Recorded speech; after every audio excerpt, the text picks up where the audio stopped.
윤석열 전 대통령이 오늘 재판에서 발언한 시간은 90분이 넘습니다. 대부분 발언은 내란 혐의 관련 공소 사실을 전면 부인하는 데 집중됐습니다. 우선 국헌문란 목적과 직결되는 군경의 국회 봉쇄, 의결 방해에 대해 강하게 반박했습니다. 당시 경찰 인력으로는 국회를 봉쇄할 수 없었다며 들어갈 수 있는데도 민주당 이재명 전 대표가 담장을 넘어가는 쇼를 한 거라고 주장했습니다. 본회의장에 있는 인원을 끌어내란 지시를 받았다는 곽종근 전 특전사령관 진술엔 대통령이 무슨 의원을 빼내라고 하겠느냐며 곽 전 사령관은 민주당이 조작한 게 입에 배었다고 주장했습니다.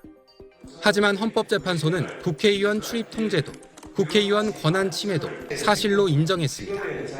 국회의원의 국회 출입을 통제하는 한편 이들을 끌어내라고 지시함으로써 국회의 권한 행사를 방해하였으므로 대국민 메시지 계엄이었다는 주장도 되풀이했는데 헌재는 이미 경고나 호소는 개헌법상 계엄 선포 목적이 될 수 없다고 판단한 바 있습니다.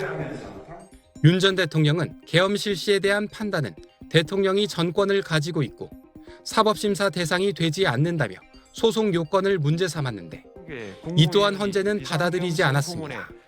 이 사건 계엄 선포가 고도의 정치적 결단을 요하는 행위라 하더라도 그 헌법 및 법률 위반 여부를 심사할 수 있습니다. 헌재가 배척한 주장을 다시 꺼내는 것, 형사재판이 증거 능력을 보다 까다롭게 보는 만큼 소송 요건과 공소 사실을 재차 꼼꼼히 따지겠다는 의도로 보입니다. SBS 백운입니다. 서울중앙지법 내란 혐의 재판 첫 공판기일에 출석한 윤석열 전 대통령. 재판이 시작되자 파워포인트 자료를 띄워놓고 직접 설명에 나섰습니다.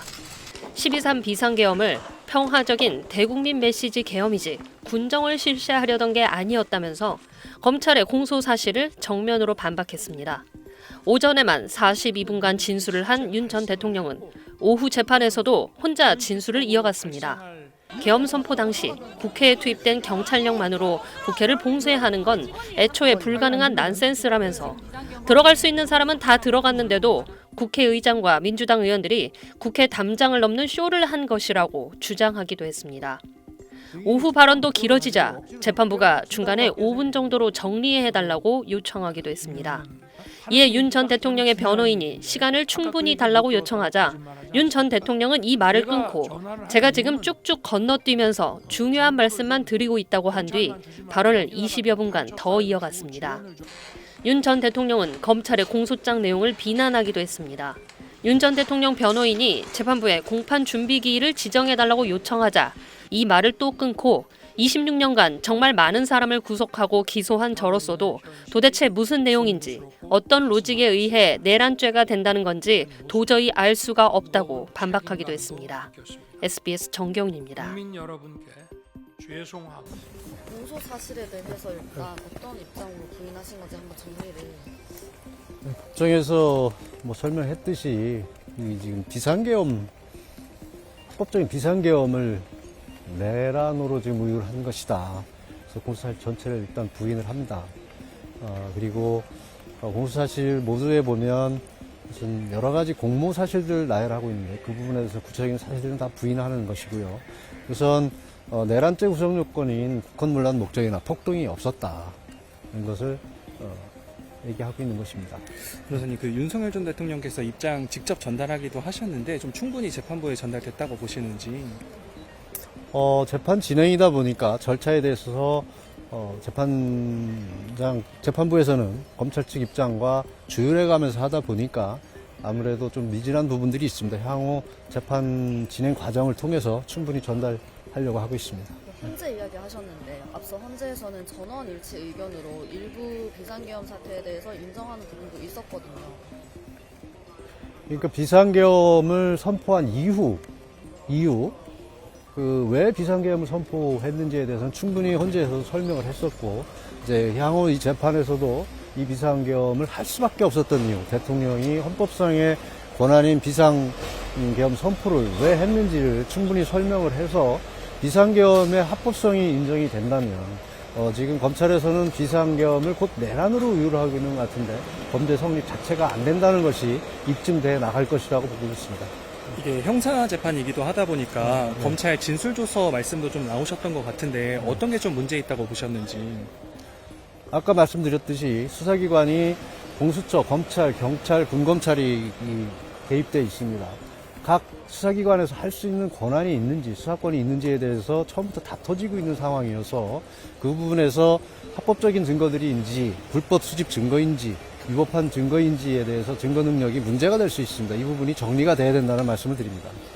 계속 헌재 이야기를 하는 게 헌재에서 앞서 정리된 부분이 위치 파악 시도를 했다던가 국회 공수의 지시가 있었다라는 부분은 헌재가 이미 인정을 해서 전원 일치 의견으로 인용이 된 부분인데 이걸 다시 형사재판에서 그러면 다투겠다는 것도 좀 궁금합니다. 그것은 헌재에서 인정을 잘못한 것이죠. 우선 증거법을 위반했습니다. 형사재판에서는 분명히 증거로 쓸 수 없는 증거들을 써서 헌재에서 인정을 했기 때문에 형사재판에서는 그 부분에 충분히 다퉈서 사실이 아닌 것을 입증해 나가야 된다고 생각하고 그것이 당연히 해야 될 일이라고 생각합니다. 오늘 증인신문 두 분이 이루어졌는데 좀 적절하지 않다는 취지의 말씀도 있었던 것 같아서 그 사유를 좀 설명해 주실 수 있으실까요? 법정에서 설명을 했습니다. 이 지금 오늘 이루어진 두 명의 증인은 계엄 사무에 있어서 최일선에서 종사했던 사람들이고 대통령과는 직접 연관되어 있는 사실이 없습니다. 그리고 들었다는 내용들이 사령관이나 그 밑에 여단장으로부터 들었다는 것을 법률수당으로 보면 전문 증거나 대전문 증거입니다. 그래서 증거를 사용할 수 없는 부분이고 원진술자가 진술을 확인해주지 않으면 증거 가치가 없습니다. 그런데도 불구하고 원진술자의 증언을 듣지 않고 밑에 전문 증거부터 증거 조사를 하는 것은 분명히 문제가 있습니다. 그 헌재 결정이 잘못됐다라는 거는 그 결정으로 인한 파면도 없이 잘못됐다라는 걸까요? 판결 내용에 대해서는 충분히 이의 신청을 할 수 있고 얼마든지 할 수 있습니다. 그러나 헌법재판소는 단심이기 때문에 법률상 제도적으로 수용할 수밖에 없는 입장이지 판결은 우리들이 수없이 봐왔습니다.